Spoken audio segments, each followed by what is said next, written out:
hell of a, she's so fine. Hell of a, blows my mind. Hell of a, lights my day.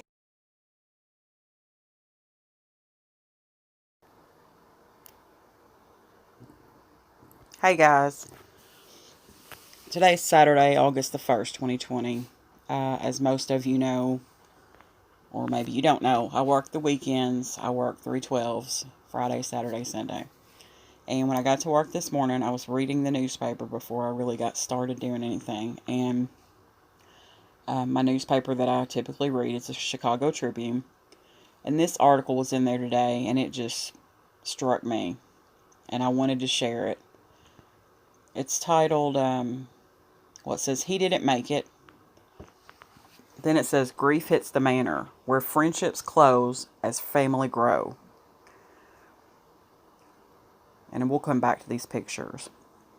It was wrote by Peter Nikias, and it reads, "Kayla Anthony and her younger sister, Kaya, paced outside their home in the afternoon sun. The girl's mother sat nearby on their stoop.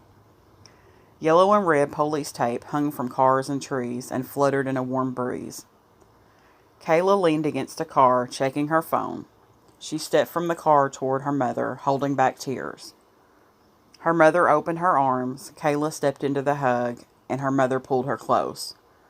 Quote, "He didn't make it," Kayla said.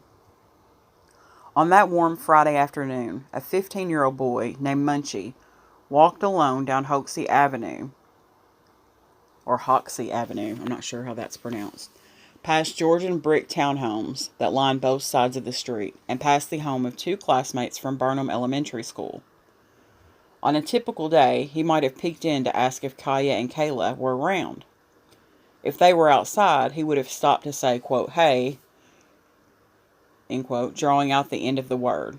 Quote, "Hey, Kaya," end quote.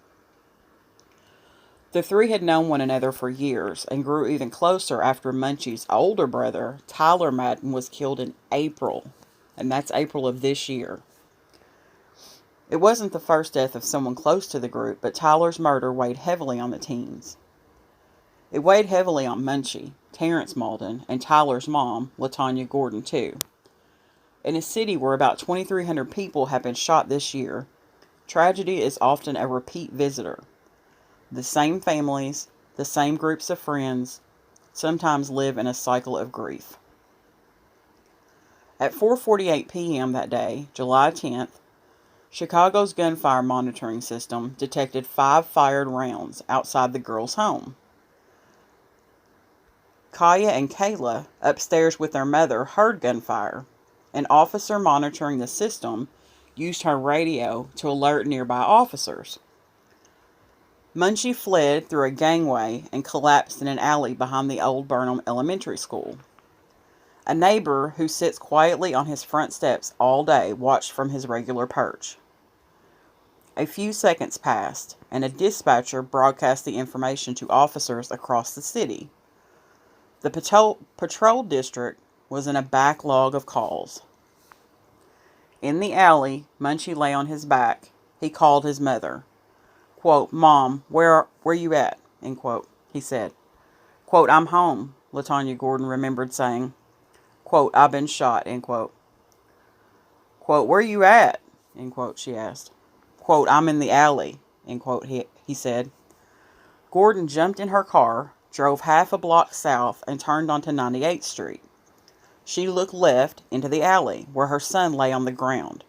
A young man waved for her. Quote, Munchie, hold on," she said. "I'm calling for the police," end quote. Her son's eyes were open, she said, and he was bleeding from a wound to his side. His phone was in his right hand. Gordon told the young man to talk to her son while she dialed 911, or called 911. Quote, "Hang in there, man, hang in there," end quote, the man said. The commotion brought neighbors out of their homes. One neighbor, a firefighter, started CPR. Kaya and Kayla's mother, Dominique Collins, walked across the street. Quote, save my son, Gordon recalled saying. I just buried a son in April, y'all. Whatever you do, please save my son, end quote. Whew. Man, that's rough. Munchie's hand shook and his eyes rolled, and Gordon told the 911 call taker she needed the ambulance to hurry. Police found Munchie in the alley about 90 seconds after dispatchers alerted them to gunfire, according to the police radio traffic. Collins said she saw Gordon pressing on her car horn, trying to keep her son alert. A police supervisor said a white Audi was involved. The whole block saw it, but nobody saw the license plate. Officers asked Gordon to walk to the end of the alley, where other relatives had started to gather. They asked her to calm them down. A fire engine arrived a couple of minutes later, an ambulance after that. Paramedics tended to Munchie. Quote, please save him, end quote, she prayed. Collins surveyed the scene and walked across the street to her daughters. She thought Munchie had died. Gordon waited. She thought of her son Tyler, shot to death a block south in April. He was 20. She thought of Munchie holding on to life. She waited. Terence Mauldin, the youngest of 5 brothers and a sister, was born in 2004 by emergency cesarean section. When doctors set the boy in his mother's arms, he had a slight frown and was chomping his lips together because he was hungry. She smiled. Quote, Munchie, she said, before he was named.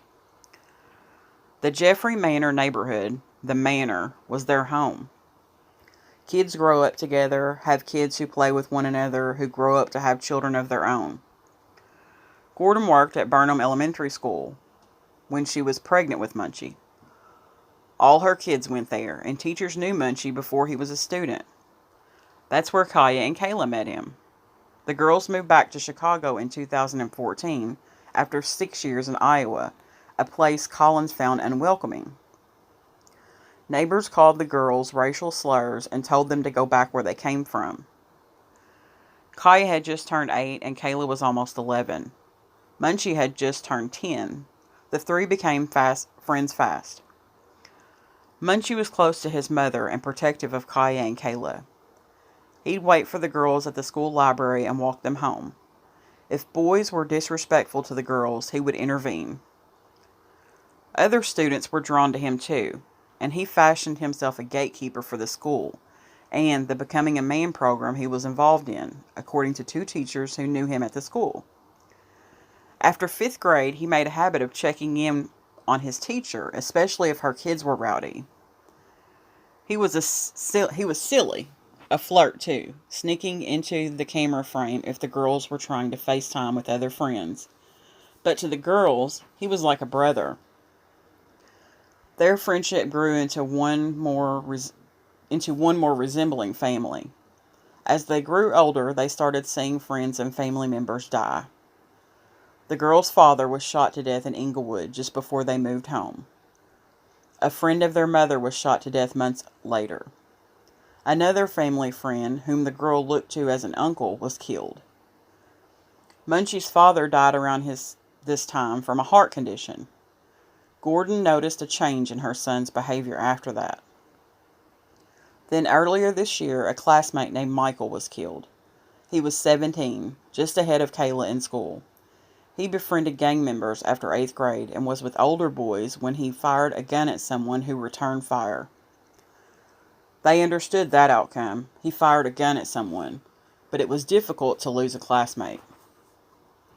Then in April, Munchie's older brother Tyler was killed. On the July day when Munchie was shot, the gunfire interrupted Kayla's efforts to style her mom's hair following a YouTube tutorial the family recalled. Their mother stepped outside. The old man on the porch next door motioned over there through the gangway. She followed his direction across the street through a gangway to where a small crowd had formed. The neighbor doing CPR, Munchie's mother, a loud car horn. Munchie looked dead. Collins crossed the street and told her girls that someone killed him. The girls, one not yet in high school and the other just having finished her first year, said they felt anger that another classmate was shot, that Munchie was shot outside their home, that Tyler died, that Michael died. Paramedics took over for the off-duty firefighter. Munchie was bleeding inside, and EMTs encountered resistance during CPR, so they used a needle to decompress his chest, according to the fire department information. Collins told her daughters to go inside. The ambulance pulled away 18 minutes after arriving, 21 minutes after a fire engine arrived, 27 minutes after the neighbor began CPR, and 28 minutes after Munchie was shot. Collins told her daughters to pray. Munchie was still alive. Gordon followed her son to the University of Chicago Medical Center. She prayed he would live, she said, and couldn't fathom living this again. She had been through this when Tyler was killed. A trip to the hospital, the wait for doctors, being walked to a small room and told to sit down. She hadn't fully processed his death. He was becoming a young man. He earned his GED, stopped hanging around the neighborhood, got a job at FedEx, and a second job at a nearby bowling alley. The day he died, she stopped at a crime scene on her way home from work, just a couple of blocks from where she lived. She left the scene and went home. She had a knot in her stomach. Tyler was probably sleeping, since he worked the night shift, she thought. Maybe the cramp was because she hadn't eaten that day. She went to her car for a cigarette. One of Tyler's friends found her outside and asked her to check on him. She didn't want to wake him, but when she checked, he wasn't home. She walked down the street. Police told her to go to the hospital, where she was steered to a room and told her son was dead. So behind the ambulance, driving to the hospital after Munchie was shot, Gordon prayed she would not lose a second son. She had some hope. Maybe they had a pulse. Maybe they had stabilized him. Her sister-in-law met her there. Hospital staff said Munchie was in surgery. Then a hospital administrator told her doctors were ready to see her. She said she felt uneasy. Surgery didn't seem to last long. They brought her into a small room. Quote, "This is not good. This is not good. I done been in this room, one of those rooms before," end quote, Gordon said. Quote, just wait and see," end quote, her sister-in-law replied. A chaplain and a doctor stepped into the room. The doctor asked if she was the mother. She said yes. Quote, "I already know," end quote, she told him. Quote, "Don't say nothing," end quote. That's just a terrible, terrible article. That this woman has lost 2 sons now in the same year. We're going to go back to the pictures here. This says, Omarion Swint attends a vigil July 17th for Terence Mauldin, his friend since the 3rd grade. Mauldin, 15, was shot to death July the 10th. And this photo is courtesy of E. Jason Wamsgans of the Chicago Tribune. And this photo is of his mother, LaTanya Gordon, looking to the sky after balloons are launched in memory of her son, Terence Mauldin, 15, during a vigil held on July the 17th.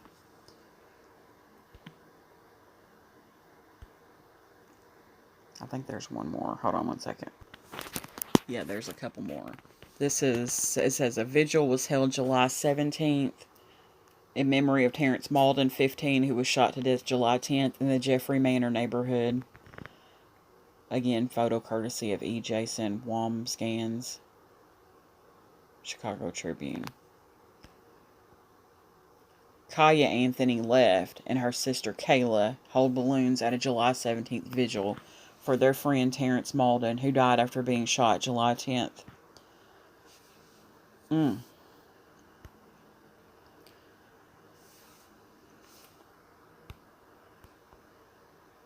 that's a hard pill to take. That's both of the brothers together. Tyler, the older one, on the left, who died in April, and the brother Terence on the right. It says it's an undated photo. Tyler was shot to death in April, and Terence died after a shooting July the 10th. And it says that's a family photo.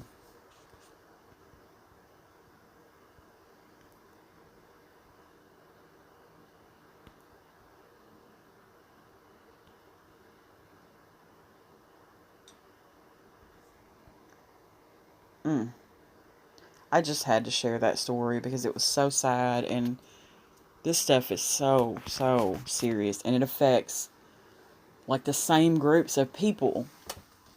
It's sad that these kids, classmates, are passing away. I can't even fathom that. Like, for real, I can't. And it's just another day for them because it happens so much. It's so terrible. I just wanted to bring that terrible, terrible story. Just because they deserve to have someone speak on it. Or speak about them anyways. That's all I have for right now.